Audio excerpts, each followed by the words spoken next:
নমস্কার বন্ধুরা, আমি তুহিন ডিভিওলজি চ্যানেলে আপনাদের প্রত্যেককে স্বাগত জানাই। এখন কথা বলবো সংক্রান্তি কি বাস্তুনাম বলে যেই সিনেমাটি বেরিয়েছিল সংক্রান্তির সময়, তা সেই সিনেমাটাই কিন্তু রিভিউ করব এখন আমি। তা এই সিনেমাটা পরিচালনা করেছে হচ্ছে অনিল রাভিপুরি এবং মুখ্য ভূমিকা আমরা ভেঙ্কটেশ এবং ঐশ্বরিয়া রাজেশ এবং এখানটা মীনাক্ষী চৌধুরী, এদের তিনজনকে মুখ্য ভূমিকা আমরা অভিনয় করতে দেখতে পাচ্ছি। তা এই সিনেমাটা গল্পটা মূলত এরকমই টাইপের। যদি 90s-এর তেলেগু সিনেমা বা তেলেগু সিনেমা যদি নাও ফলো করে থাকেন, যদি 90s-এর সময় যদি হিন্দি সিনেমা যদি ফলো করে থাকেন, বেশিরভাগ গোবিন্দা যেগুলো সিনেমা করেছিল ডেভিড ধাওয়ানের সাথে, সাজান চালে সসুরাল, তারপর জুড়ুয়া, তারপর হচ্ছে ওই বিবি নাম্বার ওয়ান, এই যে সালমান খান গোবিন্দা এদেরকে নিয়ে ডেভিড ধাওয়ান যেসব সিনেমাগুলো করতো ওই টাইমে, বেশিরভাগই কিন্তু তেলেগু সিনেমার রিমেক কিন্তু হতো ওই সিনেমাগুলো। তো ওই সিনেমারই ধাঁচে কিন্তু এই সিনেমাটাকে ডিজাইন করা হয়েছে সংক্রান্তি কি ভাস্তুনাম। তাই এখানটায় মূলত গল্পটা আমরা দেখতে পাচ্ছি যে মীনাক্ষী চৌধুরী এবং ভেঙ্কটেশ তারা একসাথে একটা মানে পুলিশ ফোর্সে চাকরি করতো এবং কিছু কারণবশত তাকে সাসপেন্ড করে দেওয়া হচ্ছে এখানটা ভেঙ্কটেশের ক্যারেক্টারটাকে। কারণ কি, সে এনকাউন্টার স্পেশালিস্ট বলে। এবার সে যেহেতু এনকাউন্টার করে বেড়ায়, তাকে যেহেতু এখান থেকে ডিপার্টমেন্টের থেকে সাসপেন্ড করে দেওয়া হচ্ছে, পরবর্তীকালে এদের দুজনের ভালোবাসার মধ্যে একটা বিচ্ছেদ কিন্তু ঘটে মীনাক্ষী চৌধুরী এবং ভেঙ্কটেশের মধ্যে। এবার যখন ভালোবাসার বিচ্ছেদ যখন ঘটে, সে তখন অন্য জায়গায় চলে যায় এবং 5 থেকে 6 বছর কিন্তু সময়টা কেটে যায়। অন্যদিকে প্রেজেন্ট টাইম লাইনে আমরা গল্পটা দেখতে পাচ্ছি যে একটা এনআরআই বিজনেসম্যান ইন্ডিয়াতে আসে, তার কিডন্যাপ করে নিচ্ছে কিছু গুন্ডারা। এবার সরকারের কাছে একটা ডিমান্ড রাখছে, সেটা কি ডিমান্ড, এবং এই কেসের দায়িত্ব তখন পড়ছে হচ্ছে ভেঙ্কটেশের কাছে গিয়ে তাকে এই কেসটা হ্যান্ডেল করতে হবে পুরোপুরিভাবে, কারণ তার একটা শার্প মাইন্ড কিন্তু কাজ করে সবসময়। এবার সেই জায়গা থেকে দাঁড়িয়ে সে যেহেতু ডিপার্টমেন্টের থেকে সাসপেন্ড হয়ে যাচ্ছে, তার এক্স গার্লফ্রেন্ড মানে যেই ডিপার্টমেন্টে এখনো চাকরি করছে তার এক্স গার্লফ্রেন্ডকে বলে যে তাকে যেই করে হোক নিয়ে আসো আবার ডিপার্টমেন্টে। এবার সে যখন যাচ্ছে তখন গিয়ে দেখছে যে ঐশ্বরিয়া রাজেশের সাথে তার বিয়ে হয়ে গেছে এবং তার 4টে কিন্তু সন্তান কিন্তু হয়ে গেছে। এবার সেই জায়গা থেকে দাঁড়িয়ে তার এক্স এবং প্রেজেন্টের মধ্যে যে ব্যান্টারটা, সেটাই কিন্তু এই মূলত সিনেমাটা দেখতে পাচ্ছে এবং তার সাথে সাথে এই ইনভেস্টিগেশনটা দেখতে পাচ্ছি যে কিভাবে এনআরআই বিজনেসম্যানটাকে তাদের জঙ্গল থেকে ছাড়িয়ে নিয়ে আসবে। এটা নিয়ে পুরো কমেডি একটা সিনেমা, মানে ফ্যামিলি এন্টারটেইনার সিনেমা কিন্তু আপনি বলতে পারেন। এবং আমি বলবো যে অনিল রাভিপুরির সিনেমার যদি সেন্সিবিলিটি থাকে আপনার দেখার, তাহলেই এই সিনেমাটা কিন্তু আপনার ভালো লাগবে এবং তাহলেই আমি বলবো আপনারা এই সিনেমাটা দেখুন। যদি অনিল রাভিপুরির সিনেমা যদি দেখার সেন্সিবিলিটি না থাকে, তাহলে কিন্তু অবশ্যই এই সিনেমাটাকে স্কিপ করে যেতে পারেন, কারণ আপনাদের কিন্তু এই সিনেমা নাও ভালো লাগতে পারে। কারণ আমি যেহেতু অনিল রাভিপুরির এর আগের সিনেমাগুলো যেগুলো বেরিয়েছে, রাজা দ্য গ্রেট বলুন, বা অন্যদিকে সুপ্রিম বলে একটা সিনেমা আছে সাই ধারাম তেজ এবং রাশি খান্না আছে ওই সিনেমাটাতে, ওই সিনেমাটা, বা আপনারা যদি রিসেন্ট টাইমে যদি দেখে থাকেন এই যে F3 F2 fun and frustration, ওই সিনেমাগুলো, যদি ওই সিনেমাগুলো যদি দেখে থাকেন এবং ভালো লেগে থাকে, তাহলেই বলবো যে এই সিনেমাটাকে চেক আউট করতে। কিন্তু এই সিনেমাটাকে যেভাবে প্রেজেন্ট করেছে অনিল রাভিপুরি, সেটা কিন্তু খুবই সুন্দর এবং দেখতেও দুর্দান্ত লাগছে। এবং এর আমি অ্যাকচুয়ালি হিন্দি ডাবিংয়ে দেখেছি এবং বাইপাস করেই আমি দেখেছি এই সিনেমাটা। এবার যেহেতু আমি বাইপাস করে দেখেছি, আমার কাছে অপশান ছিল না এটার মানে অরিজিনাল ল্যাঙ্গুয়েজে এটা ইংলিশ সাবটাইটেল দিয়ে দেখার জন্য, যার জন্য আমাকে হিন্দি ডাবটাই দেখতে হয়েছে। এবং আজকের দিনে হিন্দি ডাবিং সব থেকে বাজে হয় হচ্ছে এই জি5-এর এবং হটস্টারে। এদের কিন্তু হিন্দি ডাবিং সব থেকে লো গ্রেডেড হয় কিন্তু। কিন্তু আমি বলবো যে যদি আপনাদের কাছে সম্ভব হয় জি5-এর যদি সাবস্ক্রিপশন থাকে, তাহলে আপনারা অরিজিনালে দেখুন, কারণ অরিজিনালে যেই মজাটা আপনি পাবেন এই মানে এই সিনেমাটা দেখার, সেটা কিন্তু হিন্দি ডাবিংয়ের মজাটা কিন্তু অনেকটা কমিয়ে দিচ্ছে। কারণ এটা যদি মাস মাসালা যদি সিনেমা হতো তাহলে ভালো হতো, কারণ ওখানটায় যদি ডায়লগও চেঞ্জ করে দেওয়া হতো সেটা কিন্তু কোনো ফ্যাক্টর কিন্তু কাজ করে না। বাট এখানটায় ডায়লগ যেহেতু চেঞ্জ হয়ে যায় হিন্দি ডাবিংয়ে, তখন কিন্তু সমস্যাটা হয়ে যায়, তখন কিন্তু কমেডিটা ঠিকঠাক করে ফুটে আসে না। যখন আমি একটা সিনেমা বলছি রাজা দ্য গ্রেট, অনিল রাভিপুরির সিনেমা ছিল, ওখানটায় রাভিতে যে সিনেমাটাতে ছিল, রাভিতে যখনটা অন্ধ ছিল, তো ওই সিনেমাটা যখন বেরিয়েছিল আমি অরিজিনাল ইংলিশ সাবের সাথে দেখেছিলাম, অরিজিনাল ল্যাঙ্গুয়েজের সাথে। তা যখন দেখেছিলাম তখন মজাটা কিন্তু খুব সুন্দর করে ফুটে আসলো, বাট যখন গোল্ড মাইন্স ওটাকে ডাব করলো, সেটার মজাটা কোথাও না কোথাও অনেকটা ডাই ডাউন কিন্তু করে গেছে। আরেকটা সিনেমার কথা বলছি জাতিরাত্না আলু, ওই সিনেমাটা আমি ওই এখনো হিন্দি ডাবিং বেরায়নি, অ্যামাজন প্রাইমে ওই সিনেমাটা অ্যাভেলেবেল আছে। জাতি রত্নালু যে সিনেমাতে ছিচড়ে সিনেমাতে যে অ্যাসিডের ভূমিকায় অভিনয় করেছিল, এখন নামটা আমি অরিজিনাল নামটা ভুলে যাচ্ছি তার। এবার নিভিন পলি শেট্টি, নিভিন পলি শেট্টির যদি জাতি রত্নালু সিনেমাটা যদি দেখে থাকেন, যে ছিচড়েতে অ্যাসিডের ভূমিকায় অভিনয় করেছিল, তো ওই সিনেমাটা এতটা মানে খুব সুন্দর একটি কমেডি সিনেমা ছিল, আমি দুর্দান্ত লেগেছিল ওই সিনেমাটা। ওই সিনেমাটা আমি অরিজিনাল ল্যাঙ্গুয়েজে দেখেছিলাম, দুর্দান্তভাবে কিন্তু ট্রান্সলেট হয়ে কিন্তু এসেছিল আমার কাছে, ইংলিশ সাব পড়ে পড়েই দেখছিলাম, বাট কিন্তু ভালো লাগছিল। এবার এখানটা কিন্তু যেহেতু এটা হিন্দিটা অনেকটা কিন্তু ডাই ডাউন কিন্তু করে গেছে, এটা আমি সমস্যা বলবো হিন্দি ডাবিংয়ে। কিন্তু হিন্দি ডাবিংয়েও কিন্তু খুব একটা যে ভালো, যেরকম নেটফ্লিক্সে একটা মার্ক থাকে যে খুব সুন্দর হিন্দি ডাবিং তারা প্রোভাইড করে অডিয়েন্সকে, হটস্টার বা জি5-এর কিন্তু সেটা কিন্তু হয় না, আমি এটা খেয়াল করে দেখেছি। সনি লিভেরও কিন্তু একটা স্ট্যান্ডার্ড কিন্তু ম্যাচ করা থাকে। প্রাইমে বেশিরভাগই অরিজিনাল ওরা ছাড়া ওরা হিন্দি ডাবিং খুব কম সিনেমারই করে, বাট মোস্টলি কিন্তু নেটফ্লিক্সের কিন্তু হিন্দি ডাবিং বেশ ভালো হয়। সেই জায়গা থেকে অনেকটাই খাটো হয়েছে হিন্দি ডাবিংটা।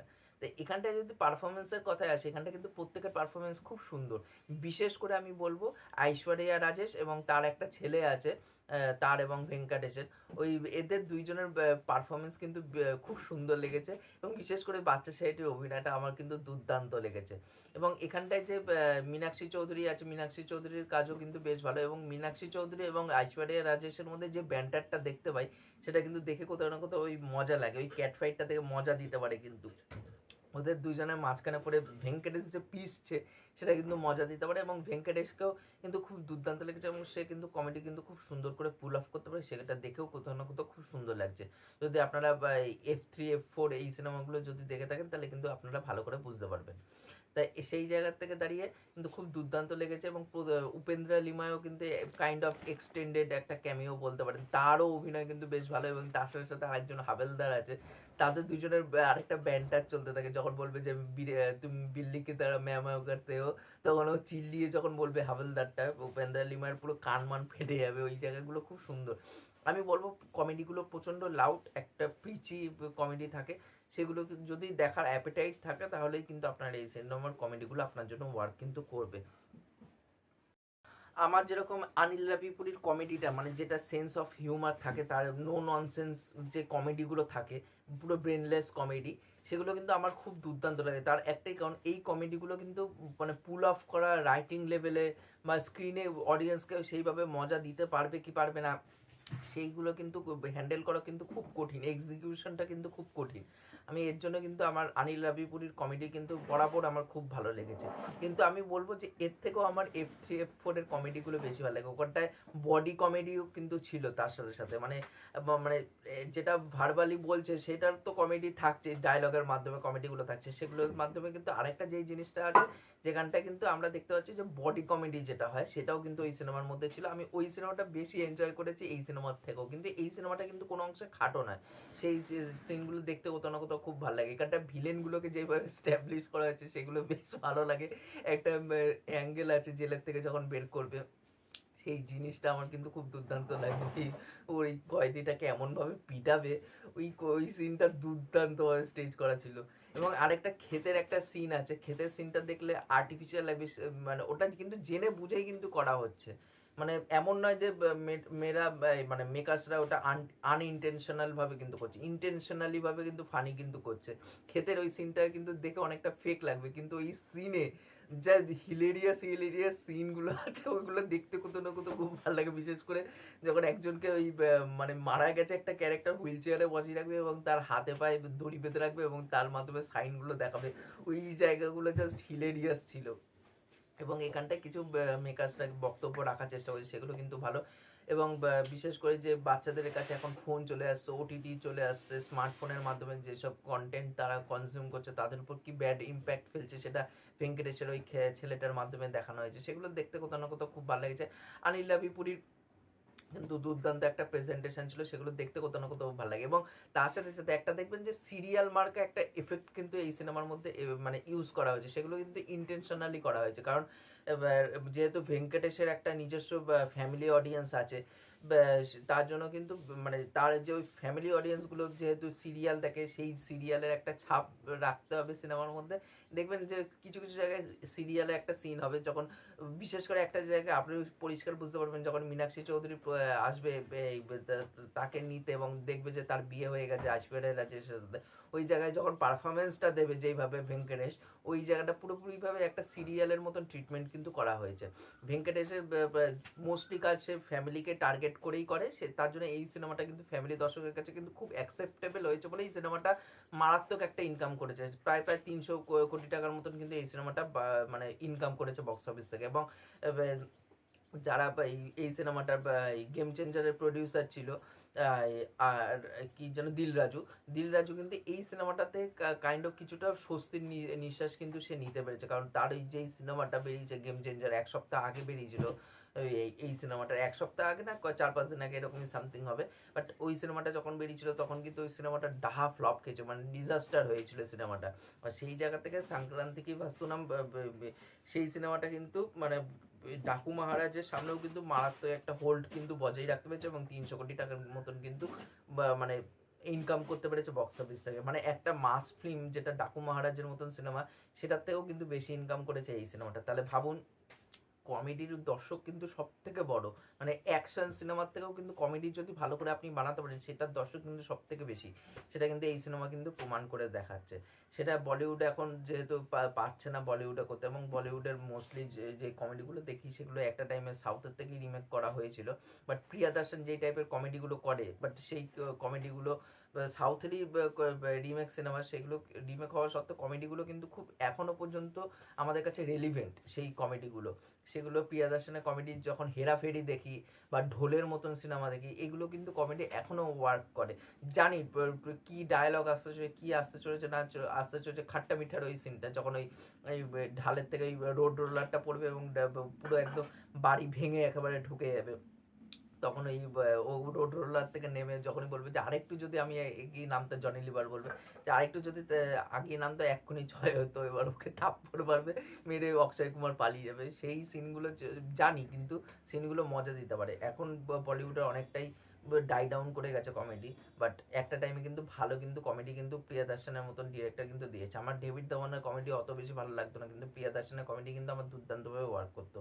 বা সেই জায়গা থেকে দাঁড়িয়ে কিন্তু এই মানে এসে কিন্তু ওল্ড স্কুল একটা কমেডি কিন্তু এর মধ্যে লেগেছে, সেটা কিন্তু খুব ভালো লেগেছে। এবং ভেঙ্কটেশ্বর যেহেতু বললাম তার একটা ফ্যামিলি অডিয়েন্স আছে, সেইভাবেই ট্রিটমেন্টটা করা হয়েছে, একটা সিরিয়াল পিচি ওয়েতে কিন্তু এই ট্রিটমেন্ট হয়েছে। এবং প্রত্যেকটা ক্যারেক্টার এখানটায় লাউড, মানে যে কোনো ক্যারেক্টার সার্টেল পারফরমেন্স কিন্তু দিচ্ছে না। এখানটায় একজন মুখ্যমন্ত্রীর ভূমিকা অভিনয় করছে, তারও কিন্তু পারফরমেন্স ভালো। আমি ওনার নামটা বারে বারে ভুলে যাই, বাট ওনারও কিন্তু ওনাকে অনেক তেলেগু সিনেমাতে দেখি, তারও কিন্তু পারফরমেন্স কিন্তু বেশ সুন্দর। এখানটা যেভাবে ব্যাকগ্রাউন্ড স্কোরটা ডিজাইন করা হয়েছে সেটা কিন্তু খুব ভালো, এবং সংক্রান্তির যে মানে পুরো আমেজটা সেটা কিন্তু এই সিনেমাটা কিন্তু দিতে পারে। এবং অনিল রাভিপুরির সিনেমাতে কিন্তু বরাবর কিন্তু একটা হোমাজ কিন্তু থাকে, সেই হোমাজগুলো কিন্তু এখানটাও দেখতে পাচ্ছি, সেগুলো দেখতে কোথাও না কোথাও খুব ভালো লাগছে। F3 F4 এর যে ক্রিঞ্জ কমেডি, সেটাও কিন্তু আমার দুর্দান্তভাবে কিন্তু ওয়ার্ক করে, সেইগুলো কিন্তু এখানেও রাখা আছে। সেই ক্রিঞ্জ কিছু কিছু জায়গায় ক্রিঞ্জ কমেডিও আছে, সেগুলো কিন্তু দুর্দান্তভাবে, মানে সে মানে খুব সুন্দর একজন পরিচালক আমি বলবো। অনেকে ভাবে যে এর কি ফালতু সিনেমা বানিয়েছে, যেটা আমাদের বাংলায় মানে কলকাতা যারা ভদ্র সোসাইটির ভদ্র সমাজের যারা লোকজন আছে তারা এই সিনেমাটাকে কখনোই সাবস্ক্রাইব করবে না। বাট আমি যেহেতু অসভ্য, আমার এই সিনেমাটা বেশ ভালো লেগেছে, আমার দুর্দান্ত লেগেছে এই সিনেমাটা। আর এই মানে ওভারঅল থরলি আমি কিন্তু এনজয় করেছি। তা আপনারা যারা দেখেছেন এই সিনেমাটা তারা অবশ্যই নিচে কমেন্ট করে জানাতে পারেন যে আপনাদের এই সিনেমাটা কেমন কি লেগেছে। আর যারা দেখেননি তাদেরকে বলবো অবশ্যই এই সিনেমাটা দেখুন একবার, আপনাদের কিন্তু অবশ্যই এই সিনেমাটা ভালো লাগবে। আর এই ভিডিওটি ভালো লাগলে অবশ্যই লাইক শেয়ার সাবস্ক্রাইব করে পাশে থাকবেন, তাহলে মোটিভেশন পাবো নতুন নতুন ভিডিও বানানোর জন্য। এখনকার মতন টাটা, বাই।